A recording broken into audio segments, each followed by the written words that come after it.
दोस्तों, पहला इलेक्शन 1951-52 में हुए जिसमें कांग्रेस ने 489 में से 364 सीट्स जीती और नेहरू जी बने प्राइम मिनिस्टर। दूसरे और तीसरे इलेक्शन में भी नेहरू जी की पार्टी ने फुल मेजोरिटी के साथ अपनी सरकार बनाई, लेकिन 1964 में नेहरू जी के देहांत के बाद लाल बहादुर शास्त्री जी बने देश के प्राइम मिनिस्टर। लेकिन उनका भी देहांत हो गया और इसीलिए 1967 के 4th जनरल इलेक्शन में INC 520 में से 384 सीट्स जीती और इंदिरा गांधी बनी देश की प्राइम मिनिस्टर। 1971 के 5th जनरल इलेक्शन में INC ने जीती 360 सीट्स और दोबारा इंदिरा गांधी बनती है PM। 1977 के 6th जनरल इलेक्शन में पहली बार कांग्रेस इलेक्शन हार जाती है और मोरारजी देसाई लीड जनता पार्टी 295 सीट्स के साथ अपनी सरकार बनाने में कामयाब हो जाते हैं। 1980 के 7 जनरल इलेक्शंस में INC ने जीती 353 सीट्स और इंदिरा गांधी बनती है प्राइम मिनिस्टर। 1984 के 8 जनरल इलेक्शंस में INC ने जीती 414 सीट्स और राजीव गांधी बने प्राइम मिनिस्टर।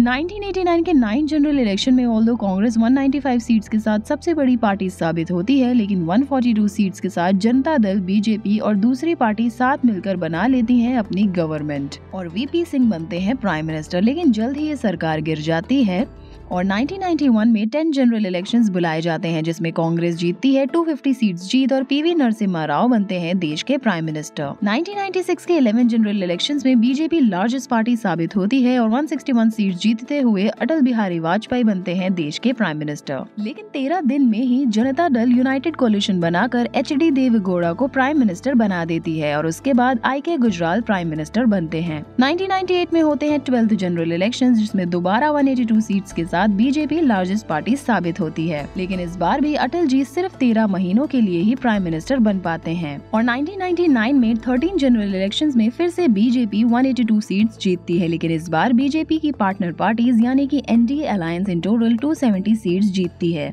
जिसकी मदद से 2004 तक अटल जी रहते हैं देश के प्राइम मिनिस्टर। 2004 में 14 जनरल इलेक्शंस में कांग्रेस 141 सीट्स जीतती है और BJP 130, लेकिन UPA अलायंस की मदद से मनमोहन सिंह बनते हैं देश के प्राइम मिनिस्टर। 2009 के 15 जनरल इलेक्शंस में INC जीतती है 206 सीट्स और मनमोहन सिंह बने रहते हैं देश के प्राइम मिनिस्टर। 2014 आते आते 16 जनरल इलेक्शंस में पहली बार कांग्रेस के अलावा किसी और पार्टी को मिलती है फुल मेजोरिटी और 282 सीट्स के साथ नरेंद्र दामोदर दास मोदी बनते हैं देश के प्राइम मिनिस्टर और 2019 के 17 जनरल इलेक्शंस में BJP की जीत और बड़ी होती है और 303 सीट्स के साथ दोबारा मोदी जी देश के प्राइम मिनिस्टर बने रहते हैं। दोस्तों, 18th इलेक्शन में इस बार 400 पार होने की संभावना है, तो आपको क्या लगता है हमें कमेंट सेक्शन में जरूर बताइएगा। धन्यवाद।